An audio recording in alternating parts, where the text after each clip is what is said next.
So what's up guys? So today mag-unbox tayo ng rifle bag. Tara. So matagal ko ng pinagmamasdan tong rifle bag na to kung maganda. So yun, si Jetro Dionisio nagbebenta rin siya ng ganitong bag pero hindi sa Jetro ko nabili to. Ibang store. So buksan na natin. So sana maganda to. Ang brand nito Savior eh. Maganda to na yung mga sila nagbebenta ng mga ganito sila.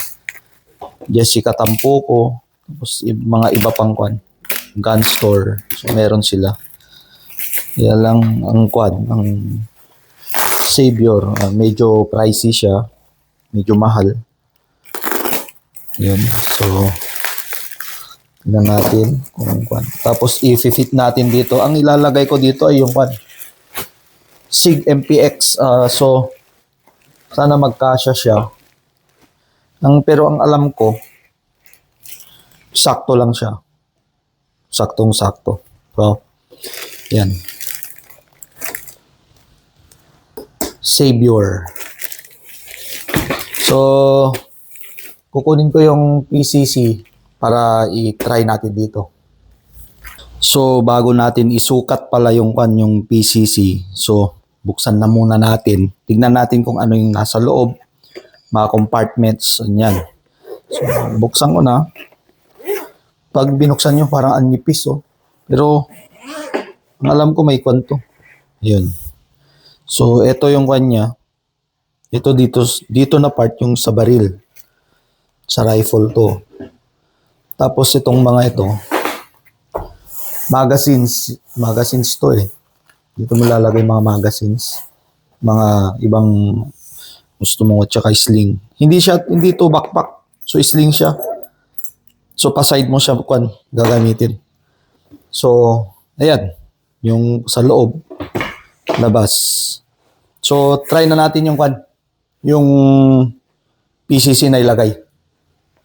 So, andito na yung PCC. So, kita nyo. So, tama yung sinabi ko. Sakto lang siya. So, ang size nito, I think 36 inches eh.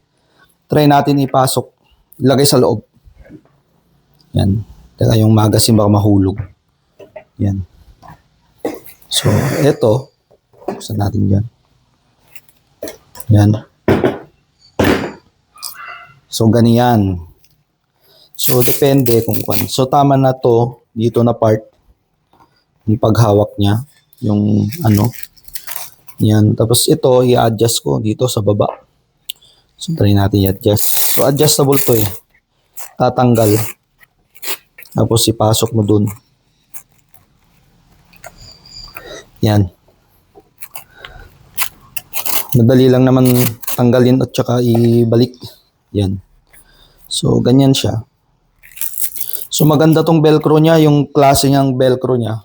Magandang klase. So to magazine sana.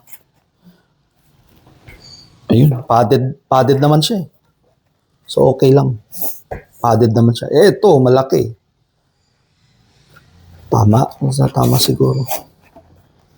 Sakto. So sakto siya. Pero tatama dito. Tingnan natin. Yun.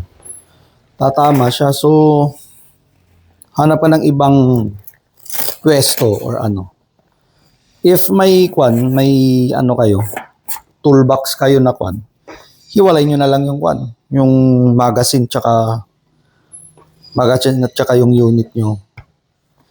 Hiwalay nyo na lang. So, ito pang yung malilit na lang na Gaya ng ginagawa ng iba,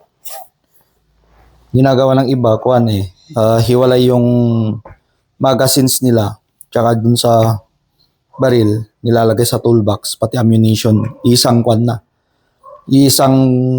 lugar na yung ammunition tsaka magazine. Iba yung bag. So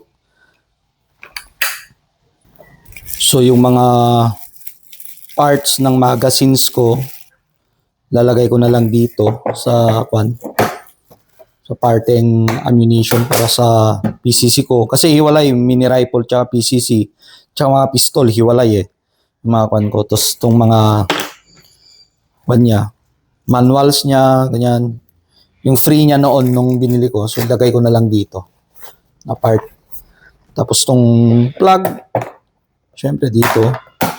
Tapos naka-plug naman na, may plug na. So dito ko lalagay itong kwan. Oops, may pinagkwan. Yun. Yan, sinasabi ko. Op. Yan. So, ayun. Okay na. So, ganito ang pormahan niya pagkwan. Binitbit nyo sa range. Pwedeng ganito. Pwedeng paganyan. Or pwedeng pa ganito. Ito, pinakamaganda na kwan. Ganyan. Sling na lang siya. Yun. Yan. Oh. Ayun. So, ayos. Gusto ko siya. Ganda. Yan. Diyan nagtatapos ang ating kwan. Unboxing ng Savior Rifle Bag.